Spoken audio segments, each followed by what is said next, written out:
Mary Wigman was a star.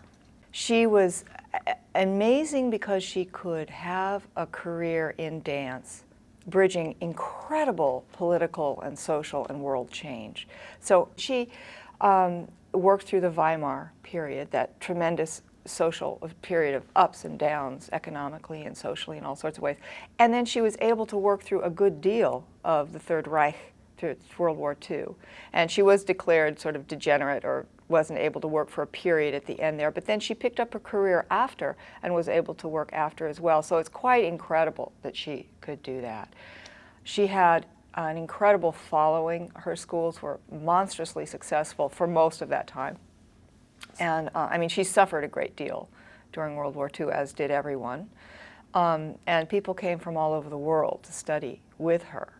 So this dispersal of her ideas as they were nurtured by other artists of that time went everywhere. Japan, even Korea. I've heard China, certainly throughout Europe, and certainly into the United States and Canada, Australia, New Zealand. For various reasons, people had studied with her and went to different places. So she was tremendously influential in the development of contemporary dance. Talk to us a little bit about how Wigman played a role just in German expressionist dance.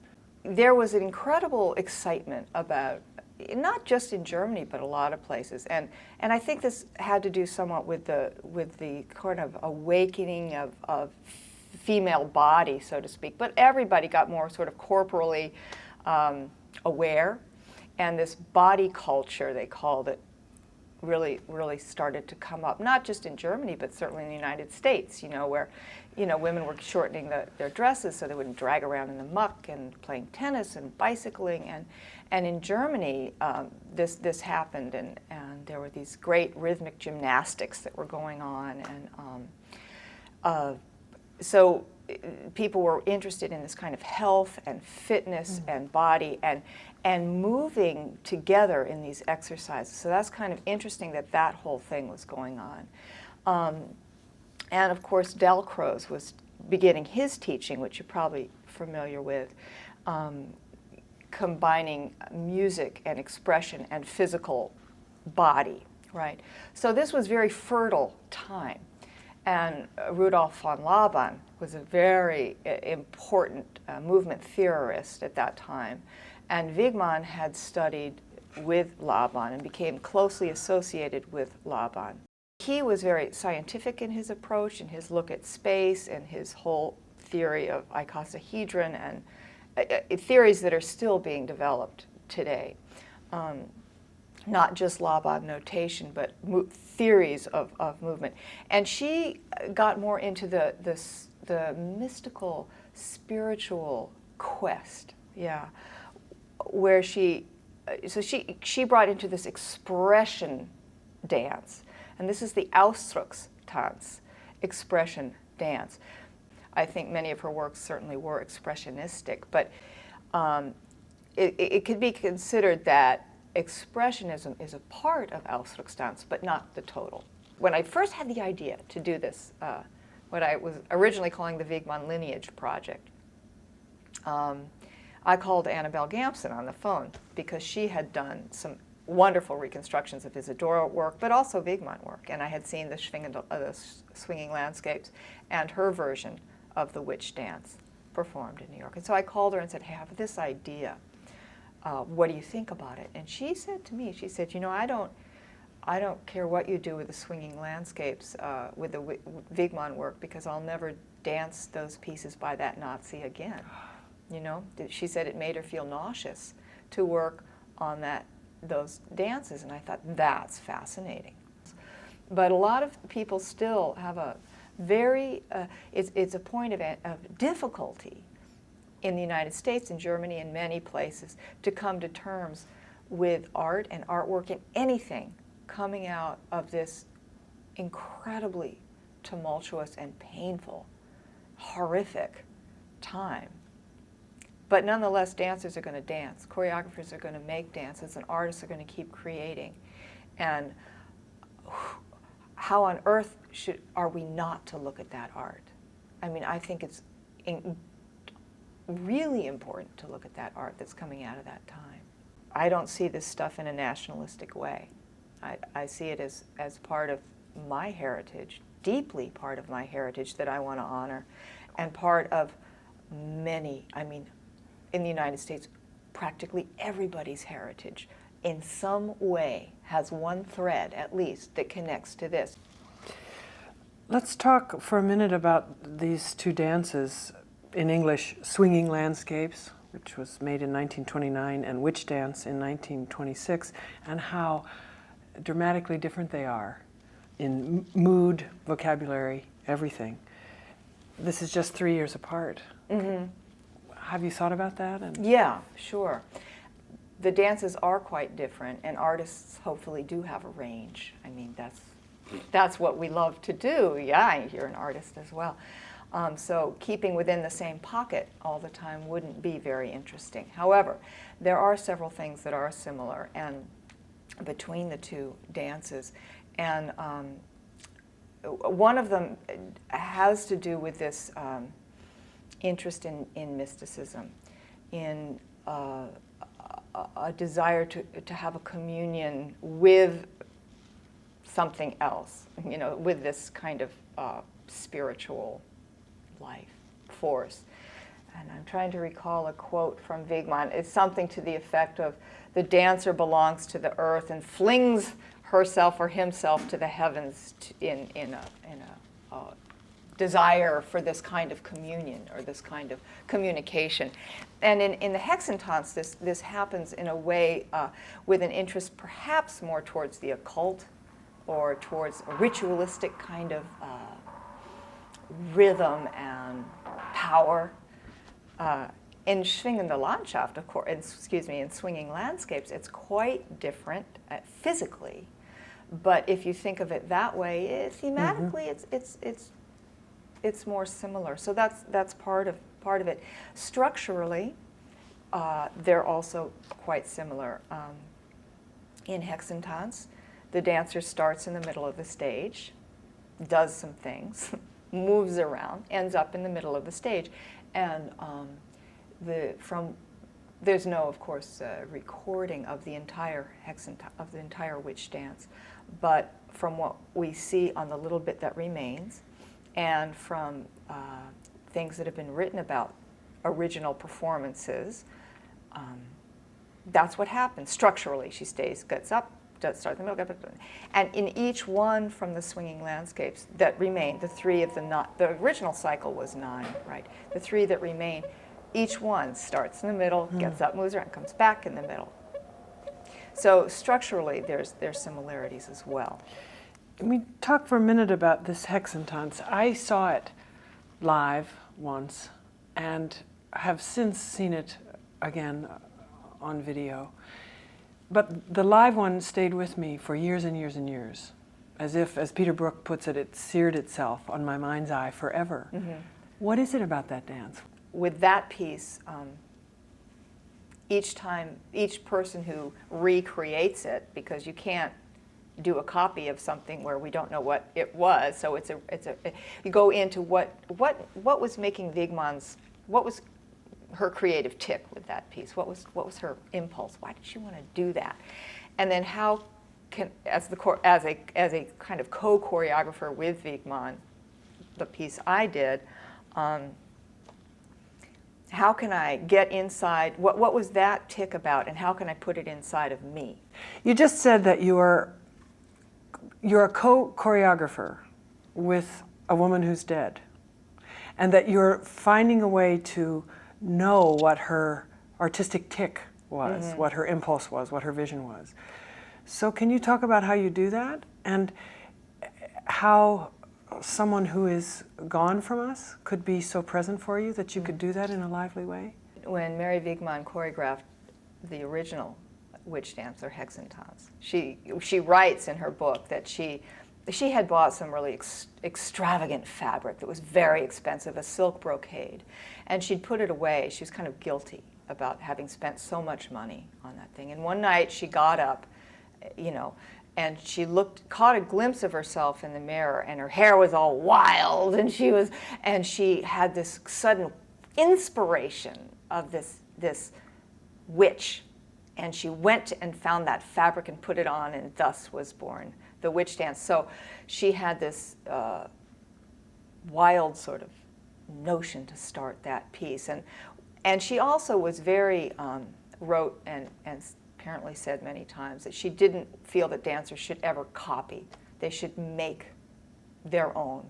So I thought, well, in recreating the witch dance, that I should not copy, nor could I, because not much is left, but find it in myself.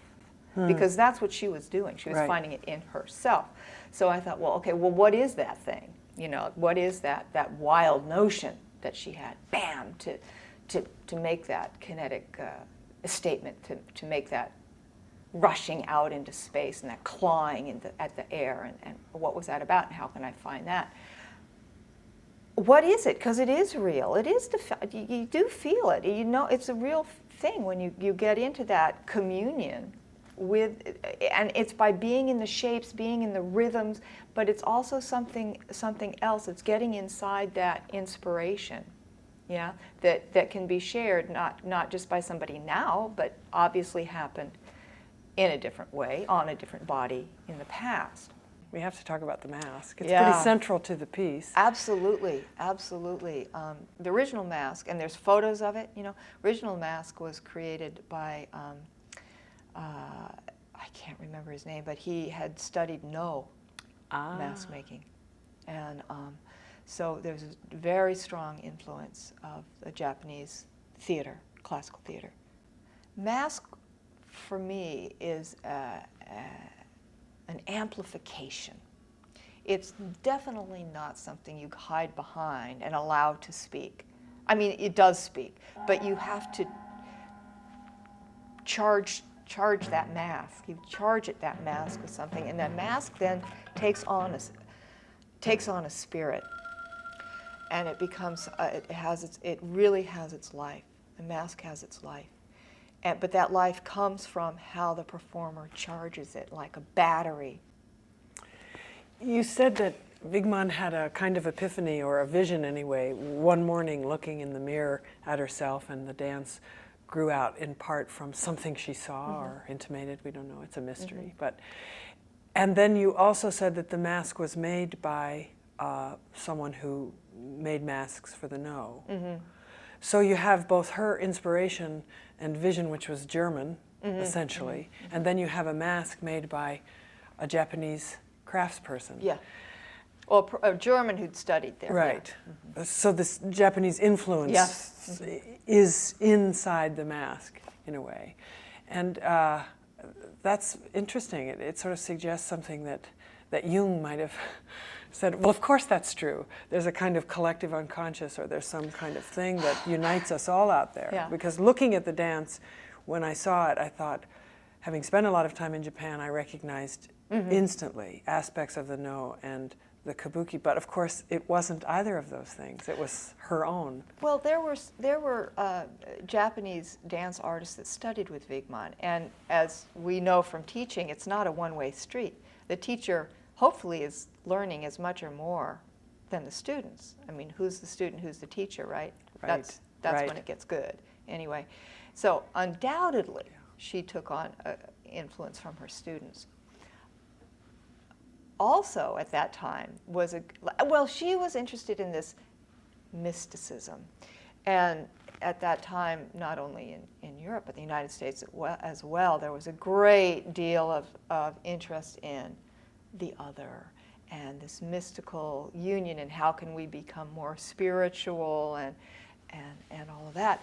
And a lot of these stereotyped Asian ideas were appropriated or used, but I don't think they were done in a malicious way at all. I thought that the people had a quest. They had a spiritual quest, and they felt that they went outside themselves to another culture in the, at that point, exotic, big quotes, exotic East, that they could perhaps be on this journey towards a spiritual union with these mystical cosmic forces, and they felt that these Japanese aesthetic would help on that journey.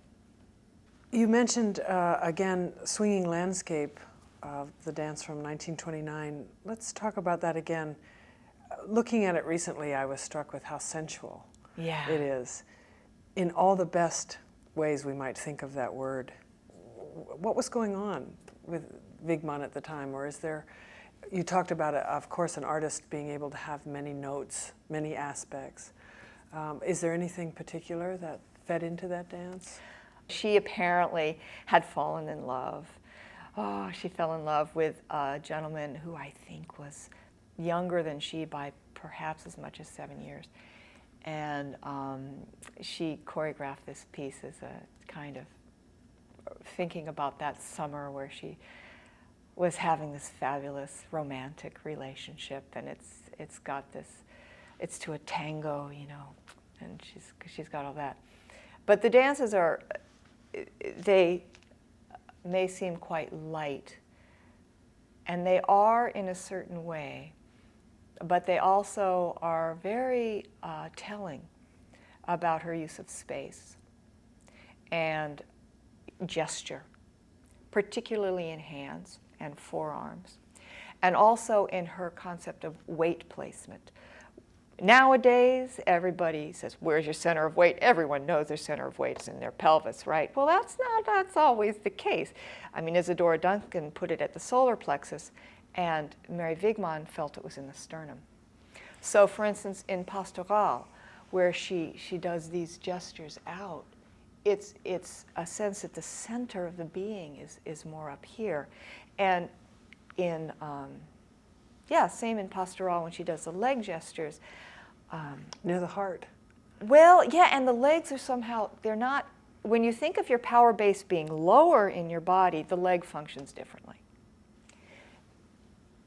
When the power base is higher in the body, it's just a different thing. So as a performer, that makes it really interesting to do. I mean, you just put your whole placement in a different way. Very difficult in a way, you know. Also, her use of hands in all three, the Seraphic song, Pastorale, Dance of Summer. If it could just seem light and flowy, but it's actually, there's a sense of kind of carving the whole time that she's doing it. Carving and this kind of inner tension going on in this part of the hands.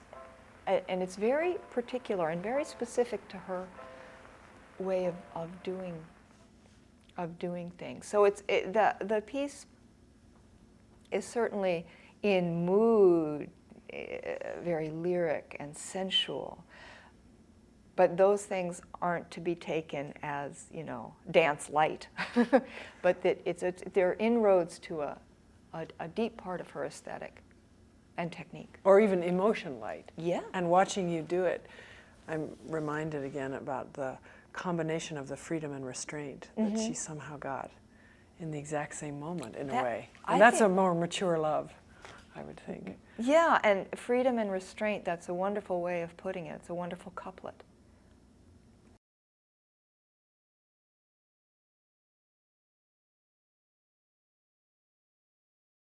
Rob, I saw you dance Hexentons in, when was that?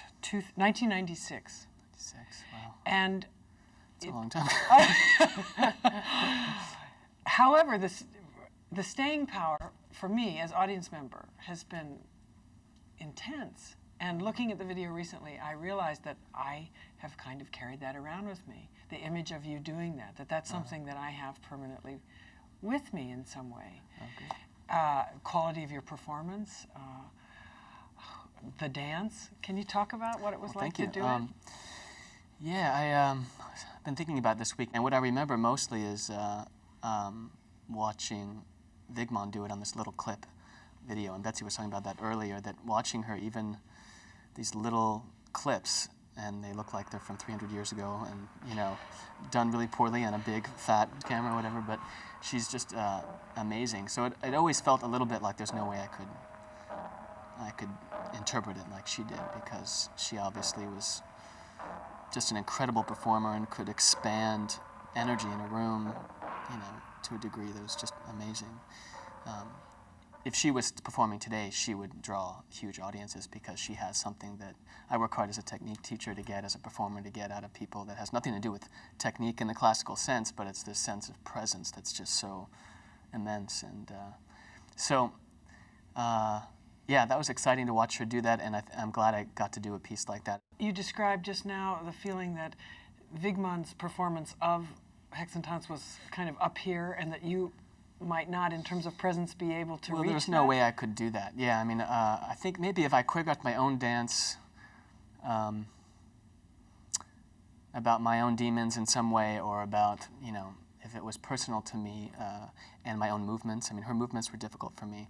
Part of the reason is just physically I have a bad disc, and so sitting in that position, in that, in the center, it was hard for me to really control my body like she could, and she was obviously really comfortable in that position, and so that was just a physical challenge. But also, the way she worked musically with the sound and punctuated certain things, and just because that was her piece. So it's you can't really, it's hard to imagine duplicating that. Right. But, yeah. And what do you think is the difference with a man doing it and a woman doing it? It didn't seem gender specific to me so much, and watching her do it, and it may have been some kind of feminine power for Wigman. I don't know. I mean, I think the other thing that I think translates well is that kind of primal, animalistic kind of energy that she had, and her relationship to space and resistance and power, and didn't feel gender specific. So for me, one thing that's very striking about that piece, to me, is this because of the mask, and then the relationship of course, you, the dancer, or Maria when she was doing it, it becomes a kind of creature. It becomes something that's human and not human. How do you prepare for that, and how do you think about that? I think I would fluctuate between feeling like a human being saying, shh, or stop or listen, to also more of this kind of creature when I had to use my back in a different way, and it kind of all blends together for me. I don't. The whole solo doesn't represent one specific creature. I kind of go in and out of as much power as I can in my body to stay as big as I can in the space and command it as much as I can. And so within that, there's images of gestures, human gestures, or also kind of an animal kind of hunger or power or anger. So yeah, it's hard to pinpoint. But what else was difficult? I felt very covered up, with the mask and the material. And I think, from what I remember watching the little clip that I saw, she wasn't as covered up. And I don't know if it was a contemporary, version of the costume or something. Or I felt like I could see more of her face. I looked at a picture recently, actually, and it was just like a cap that she had, it seemed like. And maybe she had a mask and it just looked like her face. I couldn't tell. But something seemed lighter about what she had, because I could see more of her body and the boniness and the structure of her face. And to me, I felt like I had this parachute over me and this huge mask.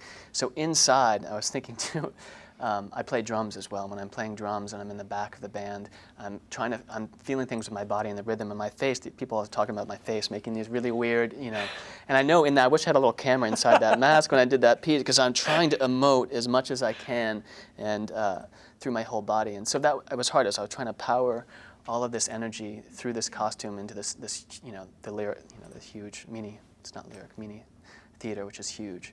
So that was really challenging, and I was exhausted at the end of it. And I wasn't, in a different way than doing like Mark Dendy's Beat, which is really aerobic. I just was covered in sweat, and I didn't do much. Like the standing up part is more physical, but in general, it's not a lot of movement vocabulary. But it's just, you have to be so charged. So. Have you done mask before? Yeah, I had done mask work in the Jacques Lecoq School in Paris, and the one thing that I remember about it that seems really powerful is that if you're really truly feeling something in your body, the mask is going to change and express what it is in the body. And it seems really simple, but we think we put on these masks and we have to be, I'm happy or I'm sad. But if you're really feeling these changes and things going on very internally and honestly, the mask, and in directing Maria, I could see that too, or on video, I could see when something would happen inside of her very subtly, the mask would take a different expression, become a different person in a way, or become alive.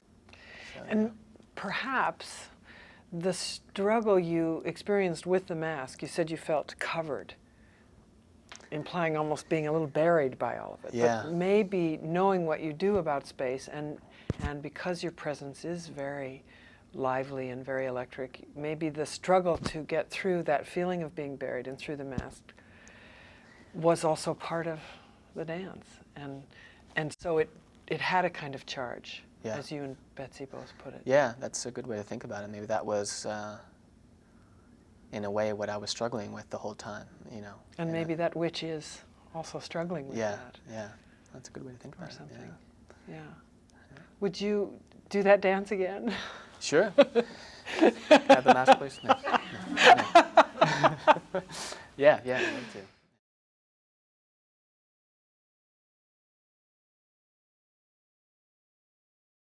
So, Betsy, you performed Wigman's work several times, several dances. I've seen you live and on tape performing them. You're beautiful in them.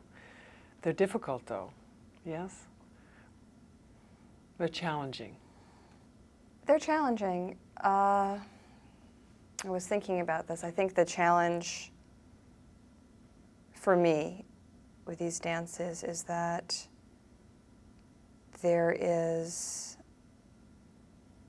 a substantial emotional or dramatic content that's contained in the material, in the movement material. And I think that one can risk being overly expressive or overly dramatic. And for me, I had to, or wanted to keep remembering that it was all in the movement. So that dramatic content, that emotional content was contained within the movement. The other thing, though, was to have, it was important for me in performing these very different solos, was in having a personal subtext for understanding the work. And Based on Wigman or your personal subtext? Well, mine. But certainly colored by what I knew. I read a lot about Wigman before I did this work. I watched this great videotape of her performing the work. And because I had been studying her in preparation for teaching my history class, I just read a lot. I'd read a lot about everything she had done, frankly. Specifically, Dance of Summer. I knew a lot about that she had fallen in love, and that's where that dance came out of. So my interpretation was colored by what I knew of the choreographic intent and what was going on in her own life. But the subtext was my own, absolutely. Mm-hmm. And it was easier to find that with Dance of Summer, for me, than with Seraphic Song. Because of the movement? I think the movements, they're utterly different. I think that you're looking at, I don't want to overgeneralize, but I think you could say that they're two distinct sides of womanhood, that Seraphic Song is I felt more that you're this universal woman. It's more spiritual. It's very self-contained. It's reserved. It's maybe more about universal love, a motherly love, or understanding or forgiveness. And Dance of Summer is, when Wigman made it, she was in love. And it's, it's a sensual love. It's a joyous love that comes out of giving yourself to a partner. I would say also, though, in Dance of Summer, there was beautiful restraint even in the sensuousness and freedom. So that suggested to me, just reading it, that this woman has weight and maturity in her sensuousness or in the way she's loving. So it's very complex, I think. So There were a lot of subtleties in that dance. With Wigman was really interested in the movement of the hands and how hands could be expressive. And I think when you watch her on video, you see that. And there are a lot of sort of beautiful, subtle movements that have to do with the hands, and also the focus on the hands, the relationship to your hands is there, and there's a lot to play with there, I think, as well. I think what's really great about that piece is it's as if Wigman gave you this little view into a completely intimate place, like dancing in your bedroom with the lights down in your underwear or something, where no one's supposed to be watching and you're just completely free, but yet there's an audience there. I feel like it's that kind of a window. and there's an innocence to it, too. At least watching it, I felt so. And maybe it was the quality of your performance as well, not commenting on, not overperforming it, as you said. So there's innocence, or maybe it's just a lack of adornment that was so refreshing if you're dealing with something so large as love. Let us not over-decorate it. Or I think the way she spoke about, she was just she was in that walking on clouds place in love. So not necessarily a long-term relationship, where you know everything about the other person, good and bad, but those initial stages where you really are, your feet aren't necessarily on the ground, and there's just a joyfulness, I think, in that work, and playfulness, and a little bit of almost, I don't know, mischievousness, or I don't want to say coquettish because that's not the right word, but yeah, mystery maybe. Yeah.